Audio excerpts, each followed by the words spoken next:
Welcome to step number 3 of the full sew-in hairstyle. In this step, I'm going to be teaching you how to sew Mrs. Rutter's hair extensions from mrsrutters.com onto your braid pattern base. So for this step, make sure you have your weaving needles prepared and your hair extensions on hand as well to do this process.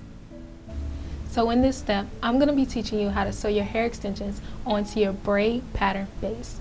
The hair that I'm using is Mrs. Rutter's hair extensions from mrsrutters.com, and I'm going to be doing my full sew-in with 3 bundles of hair.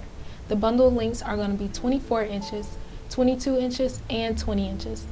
Also, the hair comes in a natural brown color, but I decided to dye it black. If you want to know how to dye your hair extensions, then I suggest that you visit howtoblackhair.com to check out that coloring tutorial. So, to begin, what you want to do is first begin sewing your extension anywhere on your head, wherever you want, at the very perimeter of your head. So what I mean by that is you can start in the front, you can start on the sides or the back, wherever you choose. I'm going to start on the perimeter of my head, here on the side. Once I begin stitching, I'm going to go in a continuous circle, which my circle is going to start here and it's going to go all the way around my head back to that point. When I close off that point to make sure there's no gap there, I'm going to continue to stitch in a circle throughout the entire process.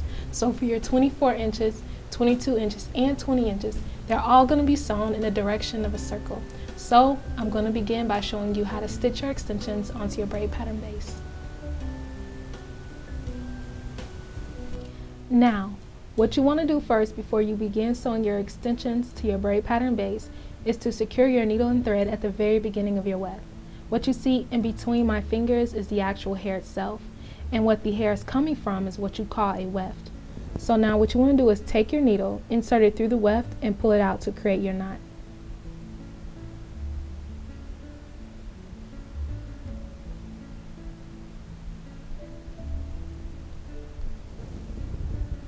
As always, you have to do the same knotting technique whenever you need to create knots, which is by taking the needle and pulling it through the string twice, and then pulling through to create your knot. Now for your second knot, go around the weft to create it.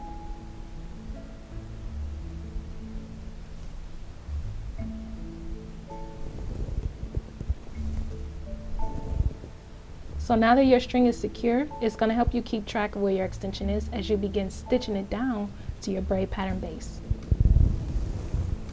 So now I'm going to stitch about here at this point, and as you make your first stitch, you're going to go underneath, or actually you're going to go through the net, underneath the braid, and then pull straight through. This is to bring your extension up exactly where you want it sewn down. So now for your second stitch, you're going to go through the net,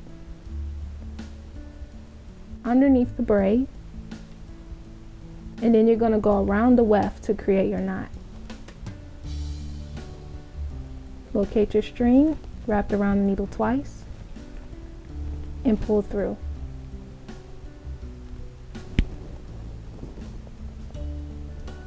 Do this once again. Go through your net and under your braid and also under the weft.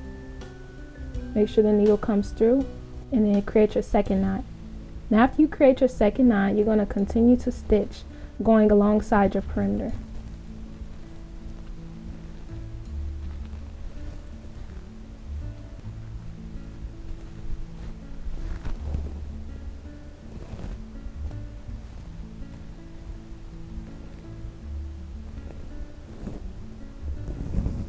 So now readjust your fingers and you're going to go over to a space that's about here, and you're going to create your next stitch.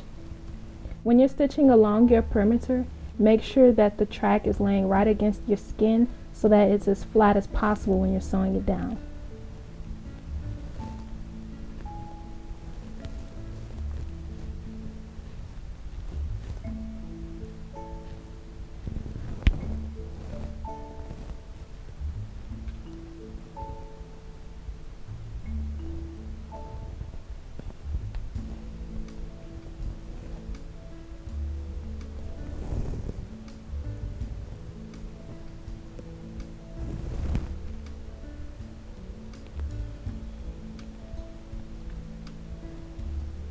So now just continue sewing until you go into an entire circle, and keep stitching your extensions to go into a circle. Here I am at the point where I've fully sewn down a 24-inch bundle, and as you can see, this is how much space it takes up so far.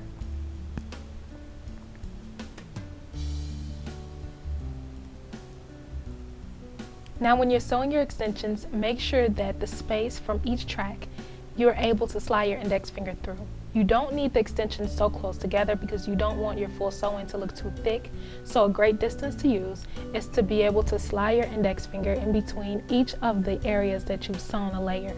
So now I'm going to show you how you go on to your next set of extensions, which is the 22 inches.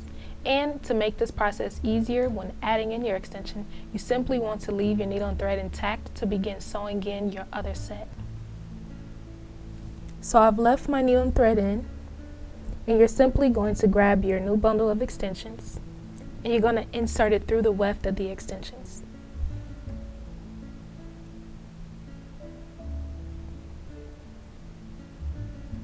Once you insert it through the weft, you just draw the string all the way up and it's going to go exactly at the point that you stopped at. Now at this point, you're just going to create 2 knots there at the base of your extension and then continue to sew. When your bundle ends at the very end where you're closing off your 22 inches, you're also going to secure the last point that you stitched down with 2 knots as well. So stitch the beginning with 2 knots and then also always stitch the end of your bundle with 2 knots. But throughout the process, do 1 knot at a time.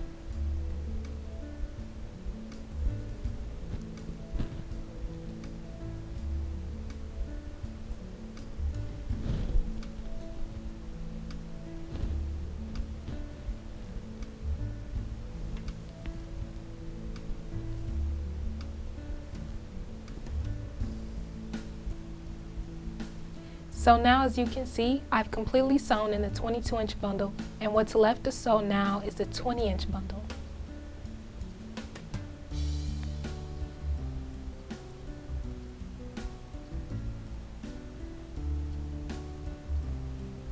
So as you can see, after sewing in all of your extensions, you're going to leave a very small space at the top to create your handmade closure that I will teach you in another step. To make sure you have enough space left, just take 2 of your fingers and place it right at the hole. If in all directions it's about the space of 2 fingers, that's the perfect amount of space you want. If it's too small, your closure may not be able to work properly, or if it's too big, it will look very obvious that you've created a closure. So once you get to this point, you should have a little bit of hair left over from your 20 inches to now create your closure later.